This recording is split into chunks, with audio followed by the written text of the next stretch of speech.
So this one thing I'm going to talk with you about is hidden for so many people and is a trigger and cause of problems with vertigo. Hi, I'm Dr. Gregg Gerstin with Align Wellness Center, and I've been helping people to remove the blockages in their health to lead amazing, fantastic lives for the last 20 years. One of the things we've helped a lot of people with is overcoming issues with vertigo or dizziness or loss of balance. And there's one area that really gets overlooked. For most people and medical professionals, they look at the ear and they'll look at your eyes.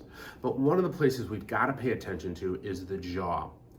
Jaw misalignments that may cause grinding, popping, or pain in your jaw can be a sign that there's misinformation going to the balance centers of your brain. This is how your brain knows where you are in space, and if it's not getting the right information, it'll start to cause you to be unstable on your feet and have experiences like vertigo.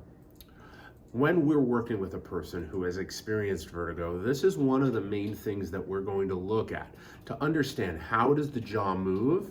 How is it in relationship to the ground, or how is the skull sitting on your spine? We're going to look to know, how are the nerves communicating to the muscles that make you chew? Once we've understood that, we'll look to make sure that those are balanced, those are working in coordination, and that your jaw is in the right place so that the balance centers of your brain have the appropriate information so you have less spins. If you've never had your jaw looked at in regards to this, we've got to get you to the right place. Go ahead and write down below. If you've got questions about this, write them down below. Also, if you've got concerns about health and want natural or other ways to take care of it, go ahead and hit the subscribe button. We're constantly creating content and information to help you live an amazing, fantastic life. Once again, my name is Dr. Gregg Gerstin, and I want to thank you for letting me be a part of your health.